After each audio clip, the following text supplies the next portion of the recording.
Hi hello నమస్తే, నేను మీ కట్ట కార్తీక్. మాజీ ముఖ్యమంత్రి వైఎస్ జగన్మోహన్ రెడ్డి గారు మీడియా ముందుకు వచ్చారు. నా సోదరి బీసీ ఆడబిడ్డ హారిక మీద కూటమి ప్రభుత్వం హత్యాయత్నం చేసింది.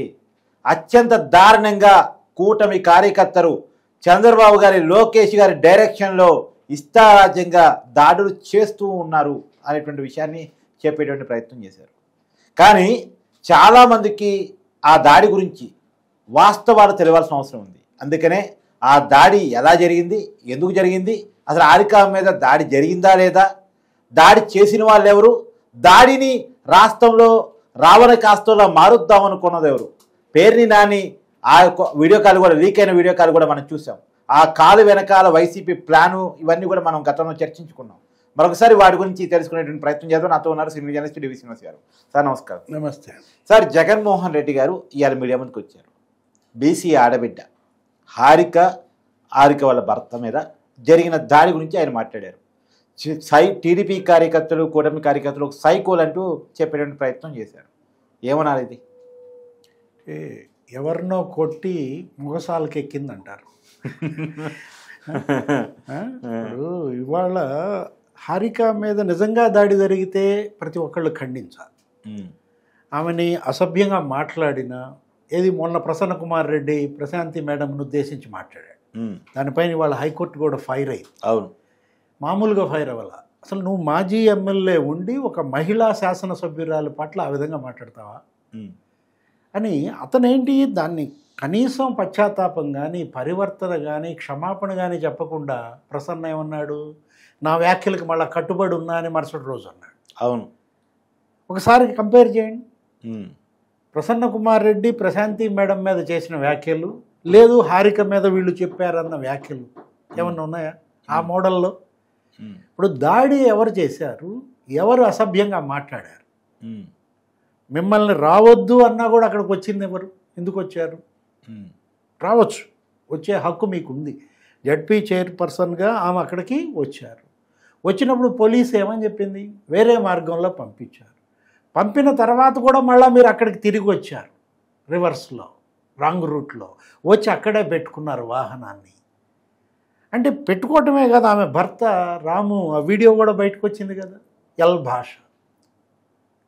అదొక భాష అయిపోయింది వీళ్ళకి, ఏది జాతీయ భాషలాగా. అంటే పచ్చి బూతులు అనమాట ఆ ఎల్ భాషలో. అటు ఆమె భర్త కానీ ఆమె కూడా మాట్లాడిన మాటలు మనం చూసాం. పోలీసులను తిట్టడం, అక్కడ ఉన్నటువంటి ఆ పార్టీ కార్యకర్తలు, తెలుగుదేశం వాళ్ళని, జనసేన వాళ్ళని తిట్టడం. వాళ్ళ కార్యక్రమం ఏదో పెట్టుకున్నారు, మీ కార్యక్రమం మీరు పెట్టుకున్నారు. ఉద్రిక్తతలు ఎందుకు? రెచ్చగొట్టడం ద్వారా రాజకీయం లబ్ధి పొందాలనా? ఇప్పుడు కొల్లు రవీంద్ర ఏమన్నారు, వేరే వాళ్ళు ఏమన్నారు, ఎవరో మహానటి అన్నారట. అందులో బూత్ ఏముంది?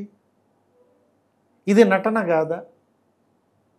ఏది ఇప్పుడు మీరే పచ్చి బూతులు తిట్టారు కారులో ఉండి, ధ్వంసం అసలు మామూలుగా లేదు. అసలు ఆయన అసలు తలుపు తోసుకొని దూకుతున్నాడు. ఎవరు? రాము, ఆమె భర్త. అక్కడికి వచ్చి పోలీస్ స్టేషన్ దగ్గర ఆమె ఏడుస్తుంది. ఆయన ఏమంటాడు, అసలు మేము ఒక్క సంస్కార రహితంగా ఒక్క మాట మాట్లాడామా అంటున్నాడు. ఇప్పుడు అందుకు కదా వీళ్ళని నటి అని అంటోంది, నటుడు అంటోంది. ఊరికే ఎందుకంటారు? దాన్ని అడ్డం పెట్టుకుని జగన్మోహన్ రెడ్డి వాళ్ళ ప్రెస్ మీట్లో మాట్లాడతాడు. ఆమె ఏదో మొన్న పేరుని నాని కూడా వీడియో కాల్ ఏదో బయటకు వచ్చింది, లీడర్ చెప్తే తప్ప మన వాళ్ళు రోడ్డు మీదకి రావటం లేదు, ఆమె బీసీ మహిళ అనేది బాగా బలంగా లీడర్తో చెప్పించండి అని పేరుని నాని ఫోన్ కాల్ ఎవరితో సజ్జలతోనో ఎవరితోనో వీడియో ఒకటి బయటకు వచ్చింది. అవును. అంటే నాని ఆ బాధపడ్డాడని వాళ్ళు ఈయన ప్రెస్ మీట్లో ఈ హారిక గురించి మాట్లాడుతున్నాడా? ఇప్పుడు ఆమె గౌడ అనగానే, బీసీ అనగానే మీకు గుర్తొచ్చేది ఎవరు? సజీవ దహనం నీ హయాంలో అమర్నాథ్ గౌడ్. రేపల్లలో 10వ తరగతి పిల్లాడు వాళ్ళ అక్కని ఏడిపించొద్దు అంటే ఆ పిల్లాడిని ఏం చేశారు? నిలువున తగలబెట్టారు, కిరోసిన్ పోసి సజీవ దహనం చేశారు. అంటే ఏది బీసీ మేలు చేసే పాలన, ఏది బీసీ వ్యతిరేక పాలన బీసీలకు తెలియదా? అంటే దీని ద్వారా ఏదో బీసీలను లబ్ధి పొందాలన్న ప్రయత్నం. ఆయన ఎవరు? కొడాలి నాని. ఎక్కడున్నాడు? గుడివాడ శాసనసభ్యుడిగా పనిచేసిన, మాజీ మంత్రిగా పనిచేసిన కొడాలి నాని గుడివాడలో ప్రోగ్రాంకి ఎందుకు రాలేదు? అతను రాకుండా ఈ డ్రామా ఆడిస్తున్నారా వీళ్ళ ద్వారా? పేర్ని నాని దగ్గర ఒక సినిమా, లేకపోతే హారిక దగ్గర ఒక నాటకం. ఇప్పుడు అక్కడ బీసీల ఓట్లు ఎక్కువని కటారి ఈశ్వర్ కుమార్ని రంగంలోకి దించారు. అబ్బో అసలు నానా పాటలు పడుతున్నారు. ఎక్కడున్నాడు కటారి ఈశ్వర్ కుమార్ ఇన్నాళ్ళు? నిన్న కొడాలి నాని కారులో వెళ్ళి సంతకం పెట్టించారంటే పోలీస్ స్టేషన్ దగ్గర నానితో. బయటకు వచ్చి ప్రెస్ మీట్లో అతను మామూలుగా మాట్లాడట్లా. అంటే ఓట్ల కోసం ఇంకా మీరు ఏ గడ్డైనా గరుస్తారా? ఏ అడ్డగోలు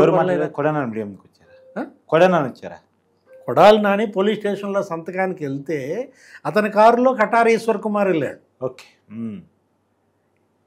సరే ఆయన సంతకం పెట్టాడు. బయటకు వచ్చిన తర్వాత ఈశ్వర్ కుమార్ ప్రెస్ మీట్ పెట్టి మరి హారికకి మద్దతుగా ఆయన మాట్లాడతాడు. ఇన్నాళ్ళు ఈశ్వర్ కుమార్ ఏమయ్యాడు అని అడుగుతున్నారు అక్కడ జనం. అంటే గతంలో 5 ఏళ్ళు ముఖ్యమంత్రిగా జగన్మోహన్ రెడ్డి బీసీలపై దమనకాండ. కొల్లూరు రవీంద్రని ఎన్ని రోజులు జైల్లో పెట్టారు? అవును, 53 రోజులు ఆయన జైల్లో పెట్టారే. అతను చెయ్యని నేరానికి, లేని కేసుకి. లేకపోతే అచ్చెన్నాయుడిని ఎన్ని రోజులు జైల్లో పెట్టారు? అవును, 82 రోజులు జైల్లో పెట్టారు అచ్చెన్నాయుడిని. సాక్ష్యాలు లేవని చెప్పారు తర్వాత. అరే పొద్దుటూరులో నందం సుబ్బయ్య అనే అతను ఇళ్ల పట్టాల స్కామ్ ఏదో బయట పెట్టాడని నరికి నరికి చంపారు. అక్కడ నీకు తెలుసు ఎక్కడ మన మాచర్ల గుళ్ళపాడులో జై జగన్ అనలేదని ఒక యాదవ్, ఎవరతను చంద్రయ్య యాదవ్ మెడగోసి చంపారు. ఇప్పుడు ఎవరు జనాన్ని రెచ్చగొడుతున్నారు, ఎవరు హింసని ప్రేరేపిస్తున్నారు? రప్పరప్ప భాష ఫ్లెక్సీ పెట్టింది ఎవరు? పైపెచ్చు దాన్ని మద్దతుగా నువ్వే మాట్లాడావు ప్రెస్ మీట్లో. నువ్వు మద్దతుగా ప్రెస్ మీట్లో మాట్లాడితే పేర్ని నాని ఇంకో అడుగు ముందుకేసి ఏదో చీకట్లో కన్ను కొట్టే లోపు పని అయిపోవాలరా. చీకటి ఏంటి, కన్ను కొట్టడం ఏంటి, పని అయిపోవడం ఏంటి? జనానికి వెంటనే వివేకానంద రెడ్డి హత్య కేసు గుర్తొస్తుంది, చీకటి కిరాతకంగా నరికింది గుర్తొస్తుంది. అసలు మళ్ళా ఇంకోసరి పెడనెల్లి ప్రెస్ మీట్లో పేర్ని నాని ఏమంటాడు? అసలు చీకట్లో కాదు, నేను అది పొరపాటు అన్నాను, పట్టపగలే వేసేయండిరా అంటున్నాడు. అంటే ఈ రాష్ట్రంలో లా అండ్ ఆర్డర్ దెబ్బతీయాలి, ఇక్కడికి వచ్చే పెట్టుబడులు అడ్డుకోవాలి, పారిశ్రామికవేత్తలు ఇక్కడ రాకుండా కుట్రలు చేయాలి. మొన్న చూసాం కదా, వాళ్ళెవరో బిట్స్ పిల్లని అదే అమరావతిలో బిట్స్ కాలేజ్ పెడుతున్నారు. దేశంలో first AI complex, AI plus అన్నమాట. బిట్స్ పెడుతుంటే వాళ్ళకేదో భూములు ఇచ్చారు. వెంటనే ఆ బిట్స్ ఆయనకి రీట్వీట్ చేస్తున్నారు. ఇక్కడ పెట్టబాకండి బిట్స్, ఇక్కడ మీకు బిజినెస్ నడవదు, వేరే చోట పెట్టుకోండి అని వాళ్ళకి ట్వీట్లా మీరు పెట్టేది. అంతకుముందు చూసాం యూట్యూబర్ అకాడమీ. చంద్రబాబు ఆ యూట్యూబర్ అకాడమీ ఏంటది, నీల్ మోహన్తో గూగుల్ వాళ్ళతో ఆయన జూమ్లో మాట్లాడితే వెంటనే వాళ్ళకి మెయిల్స్ పెట్టారు. ఏమని? Tweet, retweet. హైదరాబాద్లో పెట్టుకోండి, ఇక్కడ మీ ఫిమేల్ ఎంప్లాయీస్కి రక్షణ లేదు అని యూట్యూబ్ అకాడమీకి పెడతారా? ఇక్కడ పెట్టకుండా చేస్తారా? అదేమంటే ఇప్పుడు ప్రెస్ మీట్లో కూడా మాట్లాడాడు, చంద్రబాబు ఆలోచనలన్నీ కుట్రలేనంట. అంటే జగన్ ఏది చెప్పినా జనం అర్థం చేసుకుంటున్నారు రివర్స్లో. ఈయన చంద్రబాబుని అన్నాడు కదా అంటే అక్కడ చంద్రబాబు తీసేసి నువ్వు జగన్ అని పెట్టుకోవాలి. జగన్ ఆలోచనలన్నీ కుట్రపూరితమే అని అతనే చెప్పుకుంటున్నాడు అనమాట. అరే ఎంత దారుణంగా మాట్లాడంటే ఇవాళ ఆ ప్రెస్ మీట్లో హక్కుల గురించి మాట్లాడుతున్నాడు, ప్రశ్నించే గొంతుని కాలరాస్తారా అంటున్నారు, అసలు రాజ్యాంగం గురించి మాట్లాడాడు, అసలు ప్రజాస్వామ్యంలో ఉన్నావా అంటున్నాడు. అంటే నీ పాలన, నీ 5 ఏళ్లకి ఇప్పటి ఈ ఏడాదికి జనం చర్చ ఏది ప్రజాస్వామ్యం? నువ్వు అసలు నీ హయాంలో హక్కుల గురించి ఎందుకని నువ్వు మరి ఇప్పుడు కొత్తగా నువ్వు హక్కుల గురించి మాట్లాడటం ఏంటి? ప్రశ్నించే హక్కు లేదా అని అడుగుతున్నాడు. ఎంతమంది టీచర్లని నువ్వు లోపలేసావు? అవును. ఎంతమంది ప్రజా సంఘాలపైన నువ్వు కేసులు పెట్టించి లోపలేయించావు? ఎంతమంది జర్నలిస్టులు వేధించారు? అరే చంపేశారు జర్నలిస్టులను. అయితే తునిలో సత్యనారాయణ హత్య కేసులో నిందితుడు ఎవరు?